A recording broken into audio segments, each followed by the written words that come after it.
alors soxna fàttali ñu tur bi. honorable docteur Ramatoulaye Bodian. alors assisté ngeen audience bi ban réaction ngeen ci am ginnaaw ba nga assisté loo xamante ni moom moo di jugement bi à la chambre à la cour suprême. réaction bi comme ni ma ko waxee rek man lu génn tey la décision ne m'a pas réellement surprise man. Parce que on s'y attendait quelque part. Parce que c'est le plan qui est ourdi contre le président Ousmane Sonko moom la ñu nekk di dérouler. Et ceux qui ont toujours cru que on est dans un état de droit te xam nañ ni on n'est pas dans un état de droit. Il y a des gens ñu nga xamante ni ils ont été placés là-bas uniquement pour ils sont le bras armé le bras comment dire ça le bras de Macky Sall. Donc ce qui s'est passé aujourd'hui man bettuma quoique à un certain moment bu procureur bi daan argumenté on sentait que kii vraiment dafa am lu mu jàng et que le droit la nekk di lire mais quand le juge a pris la parole il est complètement passé à côté. Il a carrément reconnu l'urgence il a carrément reconnu que lu ñu def ni du yoon mais bu mu jël décision di wax ni finalement duñu jox les fiches à Ousmane Sonko boobu nekkuloon une décision boo xamante ne droit bu mu jàng à l'université moo ko permettre donc ñun bettuñu on s'y attendait mais ce sont des gestes qu'on pose ñun on fait des actes yoo xamante ne c'est pour la postérité ñu xamante ne lii nii ñuy def nii Sénégal dañuy teg bët ñu xamante ne ñun les Pastef c'est un parti boo xamante ni un parti avec de grands hommes un parti qui respecte le Sénégal un parti bi nga xam ne dafa xam luy yoon te yoon boobu moom la ñuy continuer dinañ continuer la bataille juridique mais également dinañ continuer la bataille politique parce que ñoom lu ñuy def nii ñoom Sénégal bu mu nekk un état de droit ñu ci bëre fekkew ñu ko ñu ci bëre si ñoom commencé wu ñoon jàng ñu bëre bu ñuy xeex pour que Sénégal egg fi fu mu fa egg tey ñoom ñu bëre ils n'ont pas participé donc nag suñuy maam ak suñuy maamaati maam lu ñu liggéey nii ba tey ñu nekk dans un état de droit ñoom ñu bëgg ko salfaañee uniquement pour des intérêts crypto personnels ñun duñ leen ko nangul. alors ban sens la Ousmane Sonko am toujours pour mu mën a nekk si course élection présidentielle. Le président Ousmane Sonko aura toujours sa chance fu ma nekk nii du ma wax parce que comme ni ma ko waxee dañu nekk dans un parti qui est bien organisé bien structuré on va laisser le temps au bureau politique de prendre la décision parce que jusqu'à présent ils ont dit que Pastef c'est un parti qui a été dissous mais ba léegi on n'a pas encore le recours génnagul donc comme man il y a pas encore décision finale donc man je décide que le Pastef ba léegi mi ngi dox. loolu laa parce que lu mooy loi. ba léegi ban décision ngeen war a jël pour démarrer parrainage au moment où les autres sont sur le terrain pour collecter ay parrains. moom laa lay wax ni nous sommes dans un parti bien structuré dañuy xaar et après on va vous revenir di ngeen xam lu xew. merci beaucoup. je vous remercie.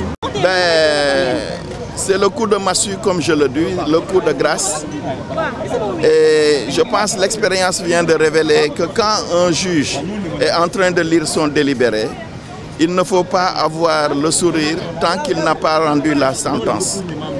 Au moment du prononcé du délibéré, et lorsqu'il a commencé à lire, on était très confiants. Et c'est lorsqu'il a mis le mot « cependant » qu'on a commencé à avoir des inquiétudes et nos inquiétudes se sont fondées parce qu'il a carrément rejeté donc nos demandes. Alors, est-ce que vous avez d'autres recours à faire à part la Cour? On avisera, mais quand la Cour suprême rend une décision en dernier ressort, donc pratiquement il n'y a pas de recours. Mais au-delà du droit, je pense qu'il appartiendra à notre client de décider de la suite à venir par rapport au recours éventuel qu'on pourrait exercer par rapport aux autres choses. Parce que une chose est d'exercer un droit, autre chose est d'avoir la certitude. Et comme démontré par Madame le procureur, dont je salue le courage, ah oui, elle a été brillante. Elle n'est pas allée dans le sens de l'État, ou je veux dire des intérêts de l'État, elle s'est levée dans ses réquisitions pour prendre le contre-pied de l'agent judiciaire de l'État. Et non pas de manière subjective, mais de manière scientifique, de manière technique, elle a démontré qu'on a violé et de manière flagrante les droits de Ousmane Sonko. Et je dis que c'est en cela que c'est important. Et c'est en cela que c'est important. Maintenant, donc, je dis, une chose est d'exercer un droit, autre chose est de voir les juridictions consacrer ce droit. Parce que si aujourd'hui on lui dénie le droit, ne serait-ce que d'avoir donc des fiches, ça veut dire qu'il ne peut pas faire le parrainage et quand on ne peut pas obtenir de parrain, ça veut dire qu'on ne peut pas être candidat. Donc on peut dire que s'il n'y a pas changement, il y a obstacle à ce que le président Ousmane Sonko soit candidat. Parce que le préalable pour la candidature, pour que le Conseil constitutionnel, seule institution habilitée à statuer sur les candidatures, puisse le faire, encore faudrait-il que la personne ait produite de ce qu'on appelle des fiches de parrainage. Vous avez déposé 2 recours, la Cour suprême a tranché. Il reste Est-ce que vous avez confiance à la décision? Oui, moi j'ai confiance aux hommes qui rendent la justice.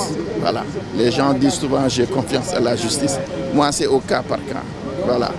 Donc moi ce que je dis, c'est que on a le droit et on donne le droit de déposer, mais à travers certaines décisions, vraiment, on est complètement atterré, quoi.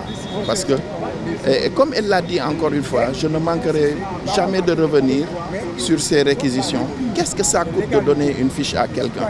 Et au regard de la réglementation, donc la Direction générale des élections n'avait pas pour rôle, elle a outrepassé ses compétences, donc pour priver notre client, le président Ousmane Sonko, du droit d'avoir des fiches et d'aller donc à la quête des parents. Merci. Ci wolof. Waaw doo leen ma may mouchoir ma fomp. Saal bi dafa tàngoon tuuti. Donc ok journaliste soo leen ma joxul mouchoir du ma wax. Jox leen ma mouchoir. Je m'appelle Maître Ndione Joseph Etienne, voilà. Voilà. D'accord. Ok. D'accord. Waaw ci wolof.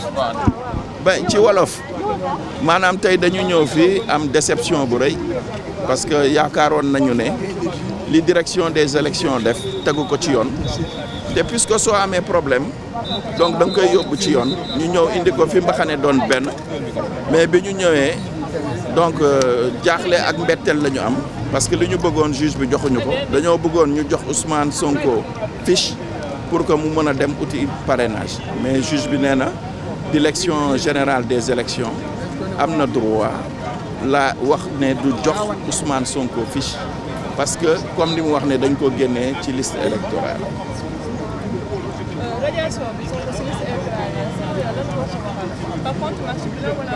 Non compte max bi egguñu ci même soo nekkoon ci biir salle bi madame l'avocat général donc démontré na ko ne niñ ko defee du normal parce que une commission moom moo war a statuer te egguñu foofu donc ba tey jii ñuy wax jaaruñu ci yoon jaaruñu war a suñu mën a joor pour mën a radier Ousmane Sonko te puisque jaaruñu ko ci yoon tout ça parce que contumace bi ñëpp xam nañu ne dañ koy signifier Ousmane Sonko décision bi mais ba tey jii amul ñoom kenn ku mën a génnee benn kayit buy wane ne jox nañu Ousmane Sonko te Ousmane Sonko biñ ko jàppee parce que soit da ngay constituer prisonnier wala yow ñu jàpp la biñ ko jàppee rek def na te am na kayit yoo xam ne ñëpp gis nañ ko pour wane ne non accusé maanaam d'accordul ci àtte buñ ko war a àtte léegi nag procureur moom moo des pour ñëwaat ñu tëggaat làmb ji voilà ñu tëggaat mbir mi.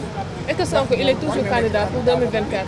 Mais Sonko est toujours candidat parce que loolu la bëgg loolu moom moo taxoon mu yónni député Ayib Daffé pour mu représenter ko pour retirer ay fiches bi mu demee ñu ne duñ ko jox fiche ñu indi problème bu fii biñ ko indee fii gis ngeen décision bi ñu rendre bon décision boo xam ne dafa tas suñu yaakaar mais en tout cas moom dina continuer xeex ba fu mu mën a yem rek.